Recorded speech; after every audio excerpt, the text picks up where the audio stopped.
What's happening? You got the retro gaming hippie. You know, as the Sega Genesis Mini 2 is getting ready to come out, I, did a review of the original Sega Genesis Mini. If you've seen my reel of videos down below, and that I really quite enjoyed the system, what it had to offer. You know, it gave us those great games like Contra Hardcore People that really remember for that system, Castlevania Bloodlines on a system that people really remember fondly. I believe a Fantasy Star, but um, great little system to have, I thought, and of course I own one. Got one, for maybe $60. So I think I paid 50 when they came out. At the time, I was willing to pay it at the time. I love how the little minis work. I have an NES Mini. I have an SNES Mini, which I've also reviewed. I believe the SNES Mini, but not the NES Mini yet. But they're great little systems. However, when I started to look at the Sega Mini 2 and what I was going to get, I saw it was on Amazon, which I don't have membership for anyway.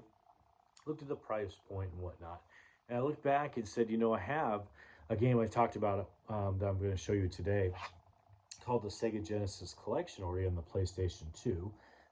And then I found out there was also a Sega Genesis Classics collection game available at that time, which was about 6 or 7 months back when I looked at this, I think, and I realized, hey, let me see if it's really worth it for me and what I like to play between these two systems, because I looked at the Mini and looked back at this and said, well, there's some really cool games on this the Mini doesn't have. And I'm going to talk about and show you today. And then I went and found this in my local gaming store recently here outside of Portland called SideQuest Games. This was maybe 2 or 3 months back. And I looked at the games that were on it. I'm like, the Mini Classic, yeah. I was like, there's not a lot of them that are really different or great, but it does capture the early essence of the game. There's one game in particular on it that I'd never heard of, but however, they wanted $15 complete in box on it, and I was like, okay, or I probably had trade in or some controllers. Well, it doesn't matter. I paid for it at the time. Seemed like a good deal with me. That was kind of local price. I'm only going to talk about one game on that. I'm not going to show anything on that. There's really nothing it brings to the table, in my opinion. You can look up the list of games on it faster than I can listen to you. There's only 10. This brings 30 games almost, brings actually 28, brings a large assortment of games that are not on the Sega Mini that I'm going to show you today that I like in particular. There's quite a few others, I'm sure, that weren't on this. A couple, however, are on the Mini 2. The other one I don't think is on the Mini 2. I'm not sure. So obviously they read my mind and put them on that. I like them for different reasons, but I'll talk about what those are today and just show you a quick picture of them on here. And then I'll give you a quick idea of what it brings to the table. There's a lot of role-playing game on this. A lot of different Fantasy Stars, a lot of different Golden Axes, if you like that. Some platformers. What it doesn't give on this, that none of them ever do, is, any sports titles. You're going to find Madden's, electronics. There's licensing I don't know about, first of all. But even Tech Mobile is only made on NES anyway. But there's some good sports titles on this game that I think a lot of gamers played, for the most part, across the board, to an aspect or another that you're not going to find it on any mini system, and you won't find them on here either. You got your Shinobis, you got some decent platforms, but you don't have your Earthworm Jim, which is a great platformer, fantastically made, great music, cartoony, annoying at times, I'm sure, absolutely, but funny too, as it was annoying. That the Mini Classic, I believe, has SNES, which I have reviewed. If I'm not mistaken, it's on there, but it's on here as well. It's not on here, but it's coming on the Mini 2, I believe, as well, which I'm going to find here. Herzog's V is a great game that I remember playing very much so during this time frame. That is not on here, but is on Mini 2, which is a great game I remember playing quite a bit back then. And then people talk about a game called Crusader Ascenti, which you won't find out here either, that I believe maybe a Zelda or role-playing type of game. There's a sort of Vermilion, or there's something that seems like that on here I haven't really got into. It wasn't really my thing. You'd have quite a few, like I said, Fantasy Stars, your Golden Axes, and your games that you share with the Mini.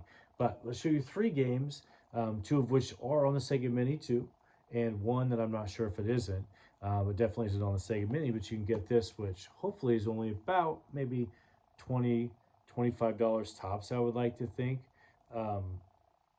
At a local gaming convention or store. I don't know. They probably had this there. I didn't look at how much it was. I already owned it. I owned it for quite some time. I can't remember how much it cost at the time. So I'm just trying to think of context to this.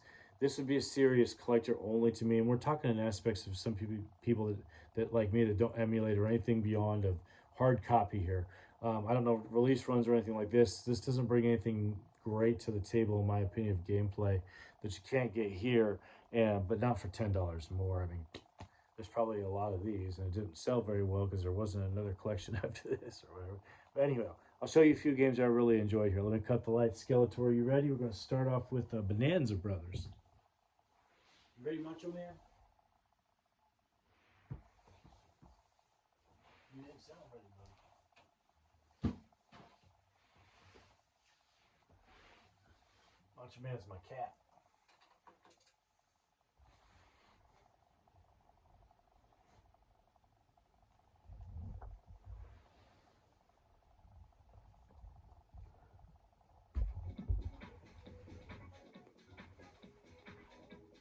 I don't have the music too incredibly loud, or shouldn't, because graphically they're simple, they're fun, you'll see what I mean, but music is not a big thing, or sound at that time in context of needing to really hear it through. It's very repetitive, it's cute, it's great, but think of Bubble Bobble, things of that nature. Bonanza Brothers, elevator actionist, you're a robber. I do like the little sound they make when they rob something, where they do a little hee hee hee. You'll hear it, hopefully.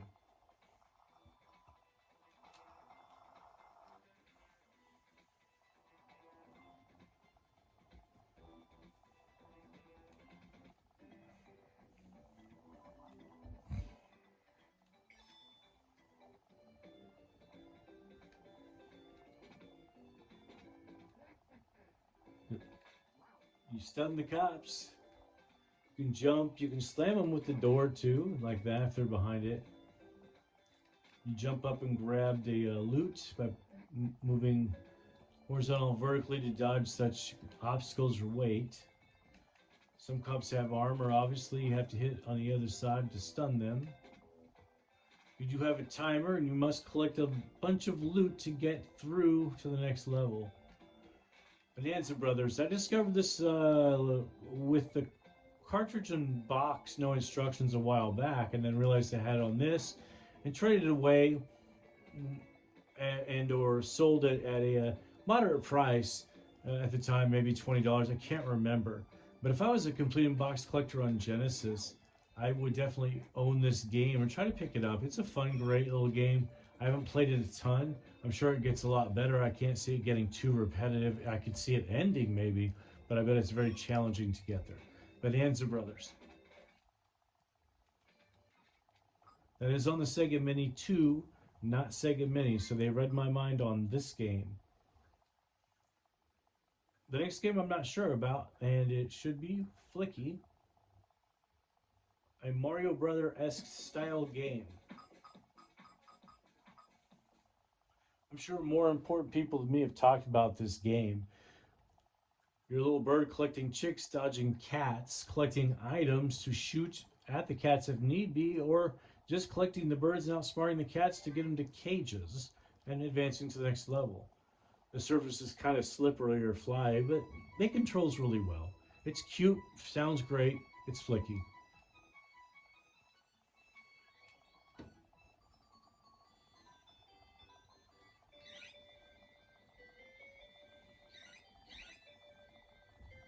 I could see a little kid getting really good at this and some parent just going, this is that effing flicky game, isn't it? Because they'd hear that sound over and over. Do, do, do, do.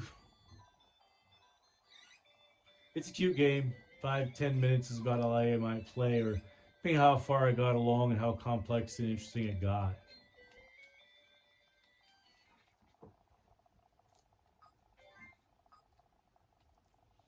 Next, we'll move on to one I played a lot in the arcade, which is called Gain Ground. Commando-esque in style, but much slower, where you build up an army with different abilities. You have to get them through to your lines to add them to your army. It seems simple at first, and it feels easy to play. I think it's ever more complex. I played this for 20 minutes or so, gotten quite far. I didn't really see if there was a way to write down a password. I'm sure there is, but I enjoy it quite a bit. I do remember playing the arcade, not on Sega Genesis.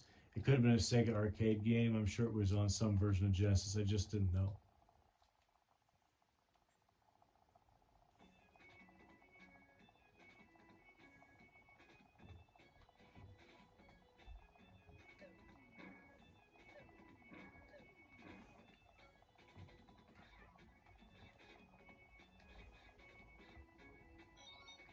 simple tunes, kind of catchy tunes to watch, but nothing that you couldn't put on something else in the background musically and listen to and just be like, you know, get these guys or, you know, a TV or I don't know in the background. Progressively gets more difficult. You know, you got to look out for traps. You got to look out. There's boss battles. Um, there's more enemies in the battlefield that you can see that can spring out from places. They don't just pop out right out in front of you too often, if I don't remember. I mean, that's why I say it's like Commando, but not much more forgiving. And you know, Commando was crazy. Gain ground on Sega Mini 2, but not on Sega Mini. I read my mind. Good call. Let's hit the lights, buddy.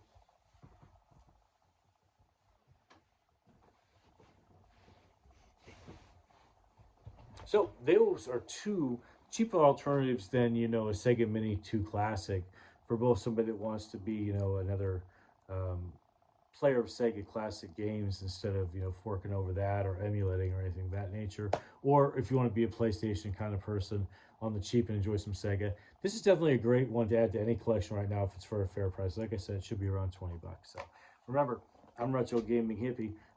I don't buy nostalgia because I am nostalgia. Thanks for watching. Maybe I'll see you at the Portland Retro Gaming Expo.